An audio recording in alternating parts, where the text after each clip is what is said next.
before this crazy video gets started, make sure you guys go ahead and like this video and subscribe, and let's get into the action. Yo, what's up, tots? My name is Ordinary Potato, and today we are back, and today we are inside of YBA, and today I'm going to be remaking a video that I made a while ago, and by a while ago, I mean a year ago, a whole year, so this list has to be remade. This is the top 5 stands in YBA, and just to note, if you are new to this, because I did it a year ago, this is excluding Requiems, because I might make a new video on that.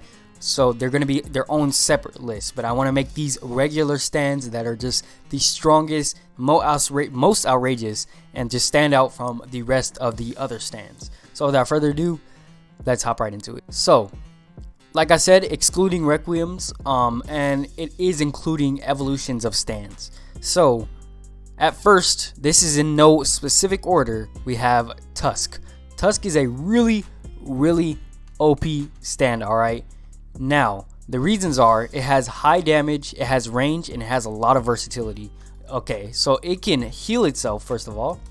And on top of healing itself, it has burst damage and range. So, not only do you have to, not only can you be close range when you need to, but you can also be far ranged. So that can come in handy against any other stand, and it's very useful. And not only that, but the most scary thing that used to be the game's ultimate weapon, which was time stop, is useless against this stand. You can hit and move while in time stop. It doesn't even matter. If you have Tusk, it won't work. But I've heard that people really like Tusk 3 better than they like Tusk 4. I'm not really too sure about that, but for now I'm just gonna say Tusk Act 4 and count it as that on the list. The next stand we have the Hand. Now, this was on last year's list, which is crazy because it's still on this year's list. This stand, not only was it good back then, but it still is good now. And not just because the thing hasn't evolved, but they've added moves to it. They have new moves for it. So not only does it have its regular swipe, but it also has its second swipe, which is the Y move for it. And this stand is really high burst damage, and it has a lot of hindering on it. So if you get hit by any of its moves, not any of its moves, but if you get hit by the main move on the stand, you're basically going to have either an arm or a leg off, which you eventually will have the leg off, and you're going to be slowed, and it's going to be very hard to move, and it's going to be very hard to live. Especially if you carry Haman with this, you're going to do a ton of damage. You can take out anyone's HP by half with just one single combo. So it's really just a race when you're going against this stand. The next stand we have on this list is Sea Moon.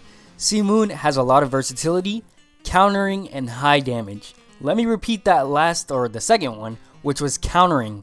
This thing counters every stand in game because its ability of counter. I'm not sure exactly what the ability is called because I've never read the manga part of it, but when you try to hit Sea Moon when it has this move activated, it counters you and you get damaged and you get hindered. So basically, if you've never seen that, you basically bow down and you can barely move and you can't fight back for, I think, a good 5 to 7 seconds. So it's kind of like good luck. And on top of that, it has really high damage output, and it's pretty versatile. It has not a long range. I'm pretty sure the range is medium to short, and it's just a very versatile stand. Like, if you get hit by this, you're not only going to be they're just gonna stare at you because you're just gonna be floating. That's all gonna happen. You're just gonna be floating, and they're just gonna watch you while you slowly die. But yeah, that is why this is number 3. No order, but it's number 3. Next, we have Magician's Red. Magician's Red didn't make it on last year's list. I'm pretty sure it was already out by the time I made that list, but I didn't include it because there wasn't a lot of discovery that was on it. A lot of people didn't really want to use it, but eventually a few months had passed and people started to begin to use it, and it's a very good stand, so it's worth that research. Basically, this stand relies heavily on its combos and its damage output, which is extremely high, and then it has burn damage, which not a lot of stands in this game have. It might be the only stand that has burn damage if you're not counting the Violet Fog, which is a weird name for the replacement, but it was copyright. But if you're not counting that, it's not really burn damage, it's poison damage. But if you're not counting that, it's the only stand that does burn damage in game, which is pretty crazy, and the burn will hurt if you don't put it out.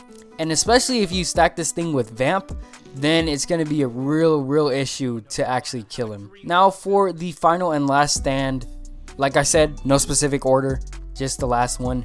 Golden Experience. Not Requiem, just Golden Experience.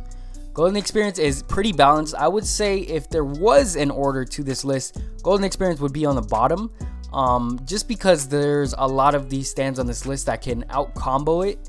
It does have a lot of versatility, healing itself, having a platform to put it on itself at rest, and having a pretty good damage output, but not an insane amount. It's a pretty balanced stand that does the job, gets it done well, but it doesn't go too crazy. But yeah, that is pretty much it. My new 2021 list for the top 5 stands in YBA. If you guys do want to see a Requiem version of this, I am down to make that. And I might even include the Evolve stands if you guys want to. If not, I'll just do specifically the list of Requiems, because when it comes to the list of Requiems, we're going all out on who can beat who and who can do it well. So without further ado, let's end this video, and I'll see you tots later in the next video / stream. Peace.